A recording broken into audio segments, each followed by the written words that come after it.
नमस्कार विद्यार्थी मित्रांनो, आज आपण SY BSCच्या विद्यार्थ्यांसाठी मॅथमॅटिक्समधील सेमिस्टर थर्डमधील असलेला पेपर म्हणजे MTS 301 calculus of several variable या ठिकाणी आपण आज शिकणार आहोत.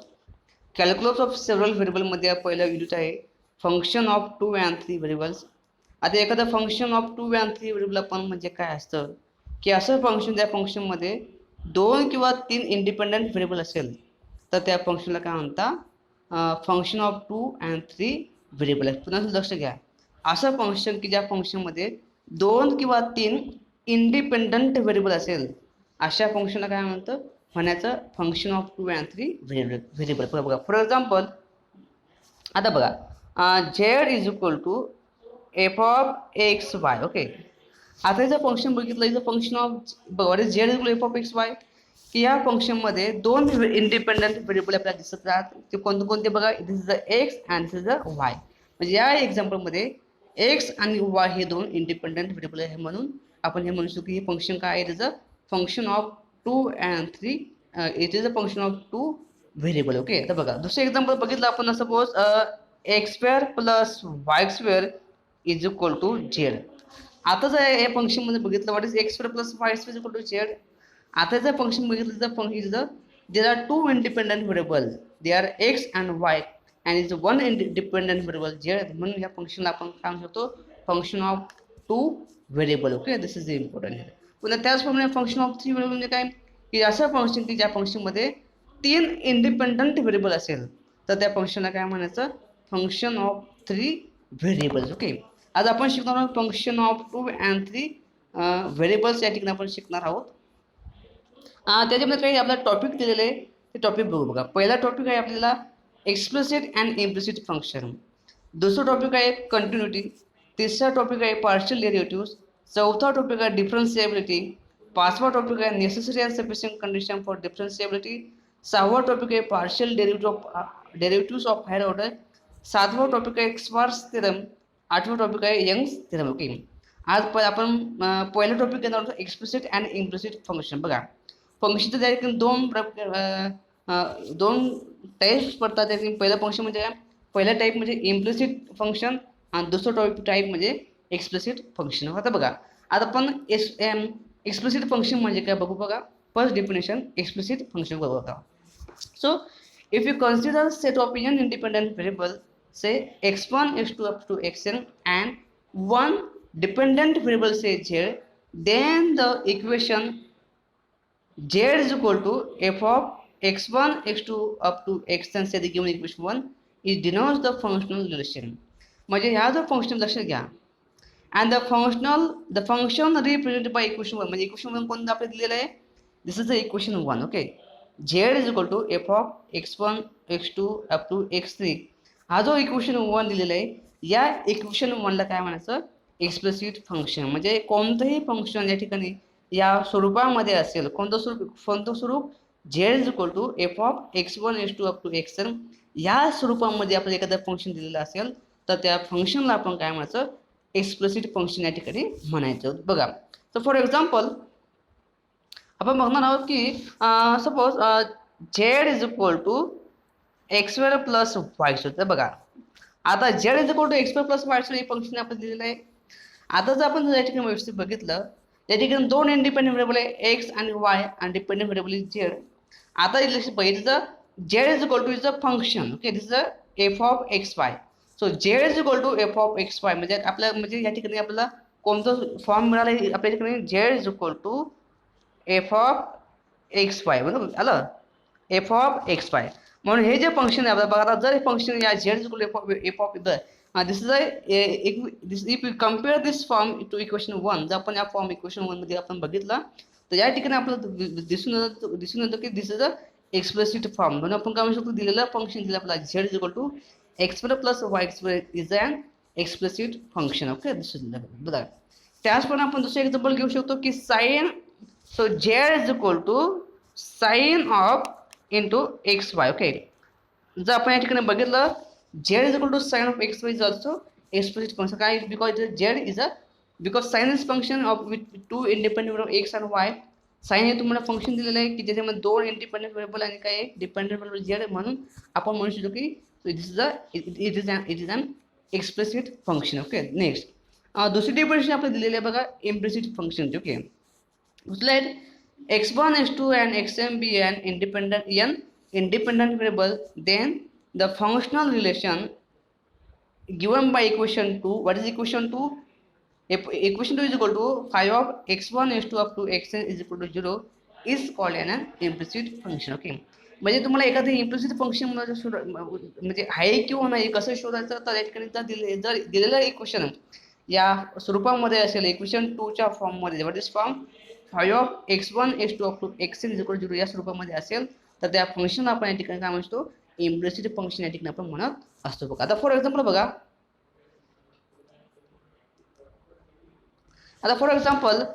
बघा आता लक्षात घ्या.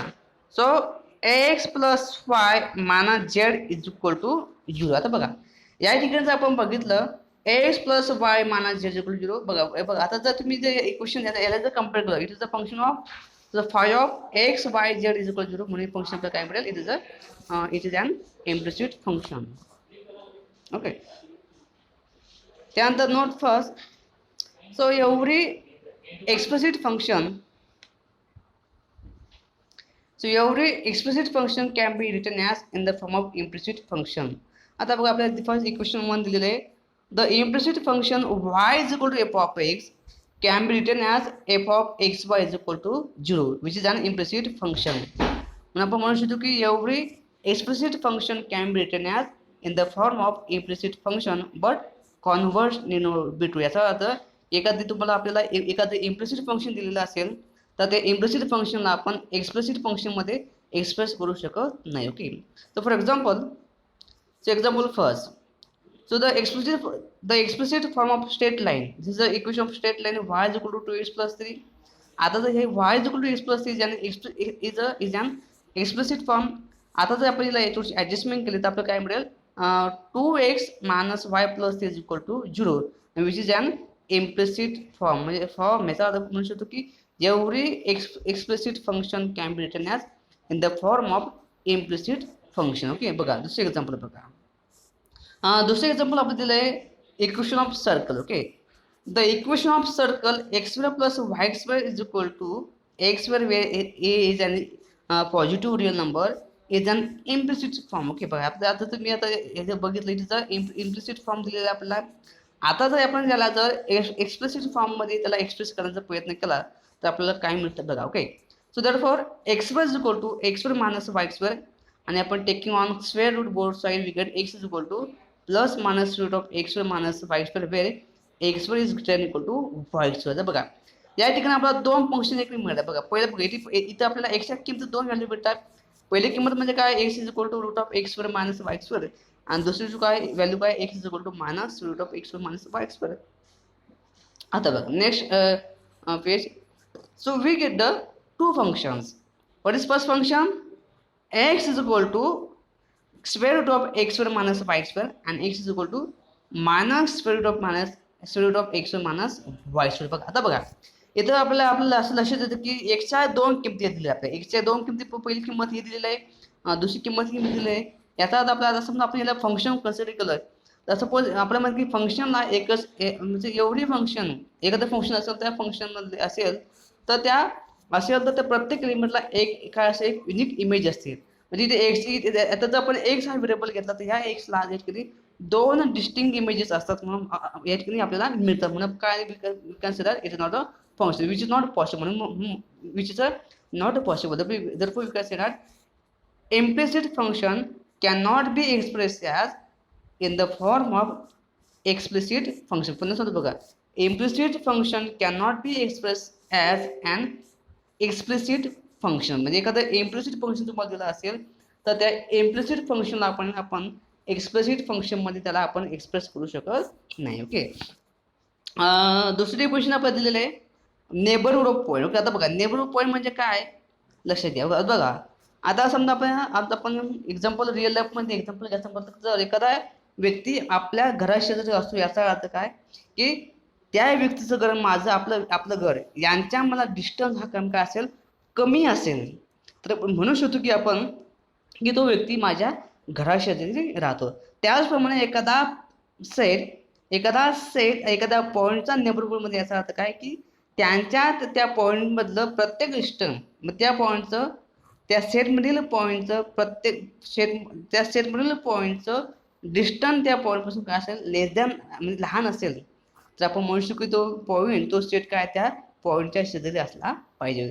त्याचप्रमाणे आपण बघितलं तशीच डेफिनेशन दिलेली आहे the neighbourhood of a point. Okay, so the neighbourhood of a point a b which is the element of R square. आपण माहिती की आपल्याला आर स्क्वेअर म्हणजे काय, is the plane is denoted by delta neighborhood of A. This is a symbol for delta neighborhood of A and it's defined as, so delta neighborhood of is a set which collects the elements of R square and this element satisfy this condition. Okay, so delta neighborhood म्हणजे काय की असे point is a set की असा जो set की ज्या सेटमधले point which collect the elements of R square की तो एलिमेंटचे आर स्क्वेअरचे एलिमेंट कंडिशन म्हणजे एलिमेंट कलेक्ट करतो की ते त्या एलिमेंटने ही कंडिशन त्याकडे सॅटिस्फाय केली पाहिजे.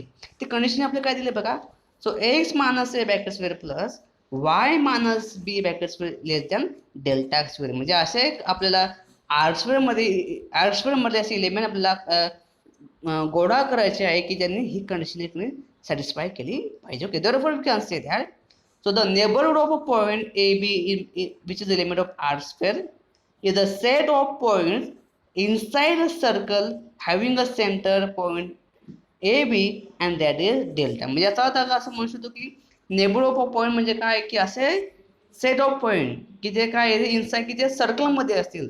असं कोणतं सर्कल की त्या सर्कलचा सेंटर काय असेल पॉईंट ए बी असेल आणि रॅडियस काय असेल डेल्टा आपल्याला दिलेली असेल.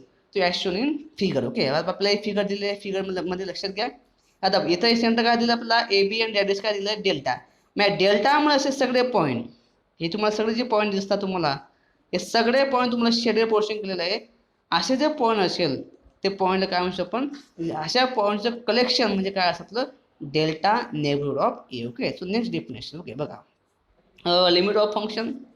आपण एफला बघितलं की लिमिट ऑफ फंक्शन सिंगल व्हेरिएबलची limit of function definition define केलेले त्याच्यामध्ये थोड्याशा कंडिशन आपल्याला चेंज झालेले आपण ते बघणार. ओके बघा, so let F of x Y be a function define a region R which is a subset of R square and so AB is any point in the region R, then a function of is said to be limit L is a real number as x y tends to AB if so for any epsilon greater than 0. लक्षात घ्या तो काय म्हणतो की for any epsilon greater than 0 there is this delta. so for any epsilon greater than 0 म्हणजे काय की म्हणजे ॲप्सिलॉनच्या कोणत्याही व्हॅल्यूसाठी तुम्हाला त्या ठिकाणी डेल्टाची किंमत त्या ठिकाणी मिळत असेल तर याचा अर्थ the value of delta is depend on the epsilon. याचा अर्थ जसा जसा तुमचा ॲप्सिलॉन चेंज होईल तसा तसा तुमच्या ठिकाणी डेल्टाची किंमत या ठिकाणी पुन्हा चेंज होईल. बघा, so such that mod of F of x Y minus L less than epsilon म्हणजे त्या म्हणजे तुम्हाला कोणत्याही ॲप्सिलॉनच्या किमतीसाठी तुम्हाला जर एखादा डेल्टा मिळत असेल की त्याने ही कंडिशन सॅटिस्फाय केली पाहिजे. कोणती condition, mod of f of x minus y minus L which is less than epsilon whenever 0 less than mod of y minus b less than delta and 0 less than mod of x minus a less than delta किंवा आपण म्हणू शकतो की 0 less than x minus a bracket square plus y minus b bracket which is less than delta square. म्हणजे अशी जर condition जे असं त्याला सॅटिस्फाय केलं असेल का म्हणू शकतो की त्या फंक्शन काय असेल लिमिट एल असेल as x y tends to a b. Okay, point a b लक्षात घ्या. आता बघा त्याचे काही नोटेशन आपल्याला दिलेले आहे. मग आता याचं सिम्बॉलिक नोटेशन कसं लक्षात घ्या. आता आपल्याला सिम्बॉलिक नोटेशन कसं दिले बघा. So it can be written as limit of F of x y limit x y tends to limit of F of x y as limit of x y limit of function f of x y as x y tends to a b as is equal to l किंवा आपण म्हणू शकतो limit x tends to a y tends to b of f of x y is equal to काय असेल l. this is a symbol of notation to denote the limit of the given function f. okay, this is important. तर बघा आता या function आपण काय म्हणू शकतो डबल लिमिट. लक्षात घ्या इथं जर तुम्ही लक्ष घेतलं की नोट बघा इथे काय पहिला x tends to a दुसरं काय y tends to b याचा अर्थ आपण दोन लिमिट वापर म्हणून या लिमिटला काय म्हणू शकतो this limit is called as double limit, or it is said to be a simultaneous limit of a function ये बघ आता बघा. आता दुसरा पॉईंट पुन्हा लक्षात घ्या. पुन्हा म्हणतो दुसरा पॉईंट का सांगतो बघा. So there are different paths for approaching point for पुन्हा म्हणतो बघा.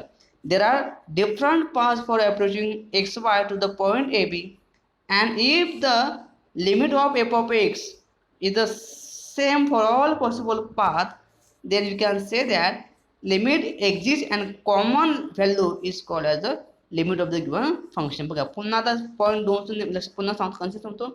आता बघा आपल्याला एखादा पॉईंट दिला आहे, आपल्याला काय दिले आहे पॉईंट ए आणि बी. त्याला लक्षात द्या, हा पॉईंट आपल्याला दिलेला आहे. आता या पॉईंटला जर आपण बघितलं, या पॉईंटला जाण्यासाठी एक्स वाय जो X I is variable. Okay लक्षात घ्या, x Y is a variable.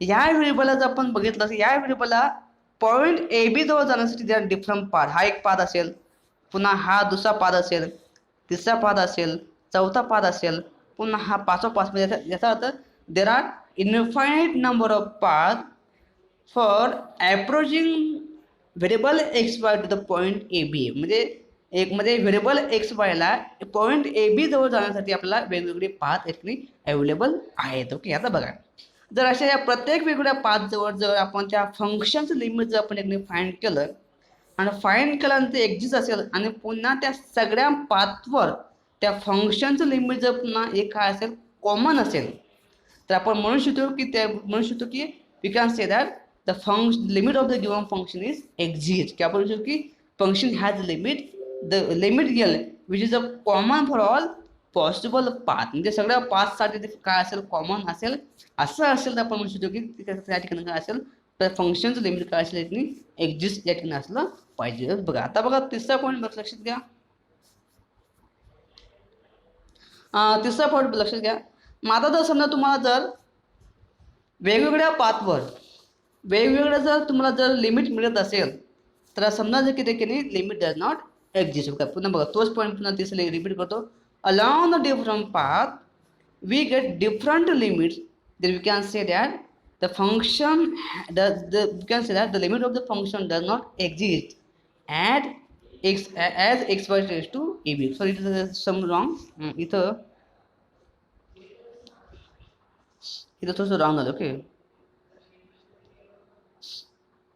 हे असं पाहिजे. Okay so as a b tends to sorry there is some wrong as x y tends to point a b. Okay असं आपण असं म्हणू शकतो की if limit of the function f is does not exist as x y tends to point a b. Okay लक्षात घ्या. पुन्हा बघा चौथी नोट लक्षात घ्या.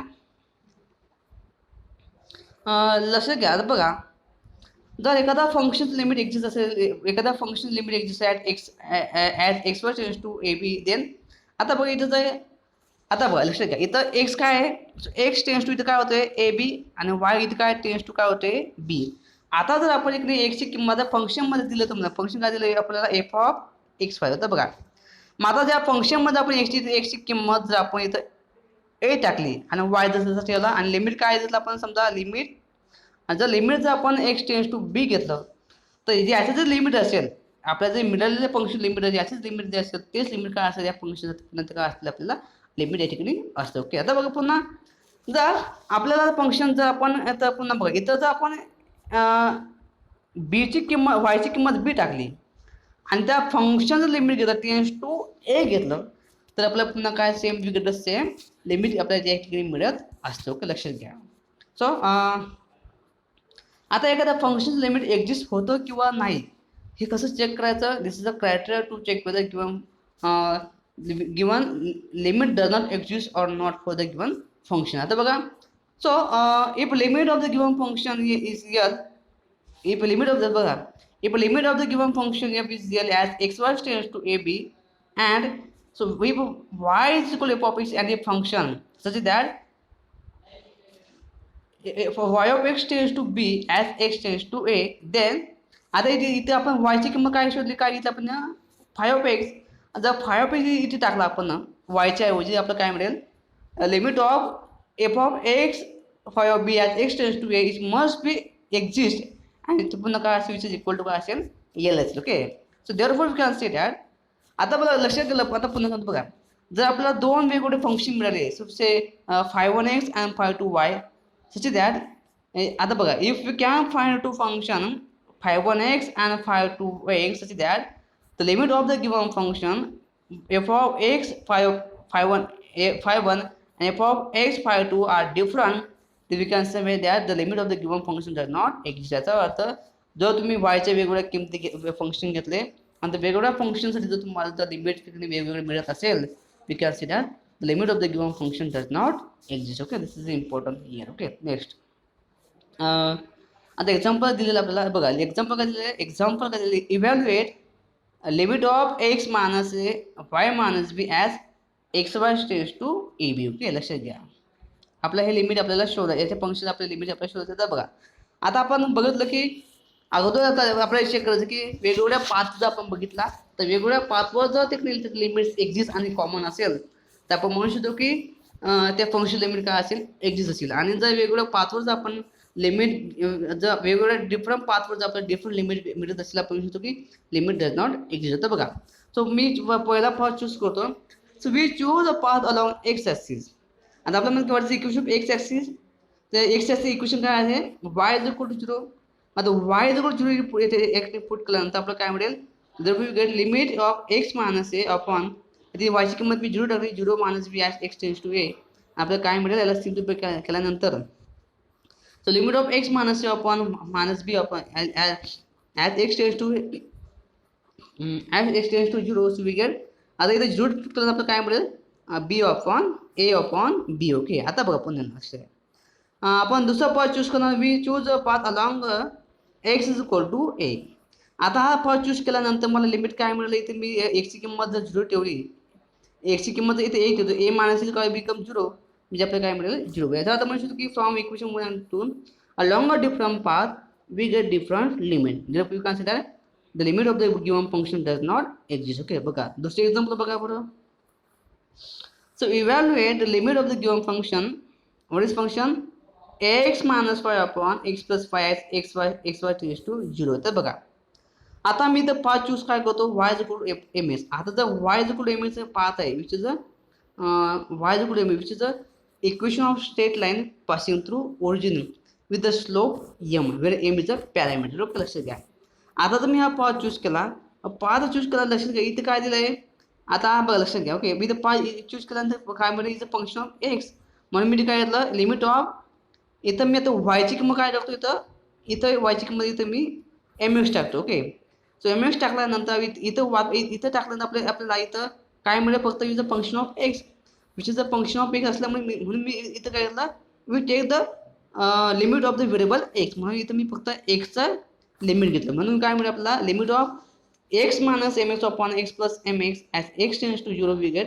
आता याच्याकडे मी एक्स कॉमन काढतो आणि त्याला काय करतो, कॅन्सल करतो. कॅन्सल केल्यानंतर काय मिळेल, limit x tends to 0 1 minus m upon 1 plus 1. आता हा काय मिळेल आपला कॉन्स्टंट, आणि limit of constant is self, limit of constant function is always itself. आपलं काय म्हणला 1 minus m upon 1 plus m. आता बघा आता 1 मायनस एम अपॉन 1 प्लस 1 लक्षात, आता हा एम काय आपलं काय दिलं, इज अ पॅरामीटर. आता जर मी एमची किंमत 0 ठेवली इथं, तर आपल्याला काय मिळेल, एमचं लिमिट काय मिळेल 1. आता इथे एमची किंमत मी काय मिळेल, इथे 1 ठेवली तर आपली लिमिट काय मिळेल 0. इथं जर मी एमची किंमत 2 ठेवली, आपल्या लिमिट काय मिळेल, काय मिळेल सांगा बरं आपल्याला, तर minus 1/3.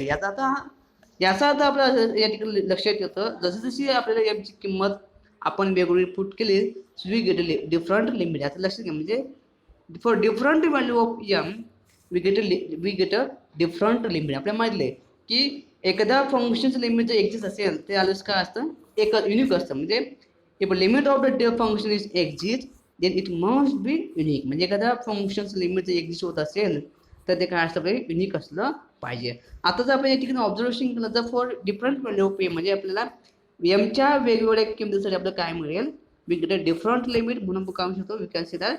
So for different, which is different of, therefore we get, so for different value of m we get a different limit. Therefore we can say that limit of the given function does not exist. Okay, this is important. आता बघा next example, तो तुमचा काय आपल्याला practical question म्हणून विचारलेला आहे. Okay, लक्षात घ्या. आता प्रॅक्टिकल क्वेश्चन काय झालं की evaluate the limit if it exist, म्हणजे एक्झिस्ट असेल तर इव्हॅल्युएट करायचं फॉर द फॉलोइंग फंक्शन. बघा फंक्शन काय झालं f of x equal to x square y upon x raise to 4 plus 5 raise to 4 if x raise to 4 plus 5 raise to 4 equal to 0. म्हणजे ही condition गोल satisfy होत असेल तर ह्या कंडिशनसाठी आपलं काय घ्यायचं फंक्शन हे घ्यायचं आणि ती 0 if x y equal to 0 असेल. Okay they are two different function. Okay म्हणजे ही कंडिशनसाठी काय ही कंडिशन होलसाठी म्हणजे ही कंडिशन सॅटिस्फाय होत असेल फंक्शन घ्यायचं आणि कंडिशन सॅटिस्फाय होत असेल इकडे 0 लक्षात घ्या. बघा आता आपल्याला त्या फंक्शन चूज करायचं वी चूज अ पाथ. तर मी पाथ चूज काय केला y equal to m x square. आता वायची किंमत एम एक्स स्क्वेअर पुट केली तर याच्यामध्ये टाकली तर we get function of x. इथं मी काय म्हणलं which is function of x मिळेल.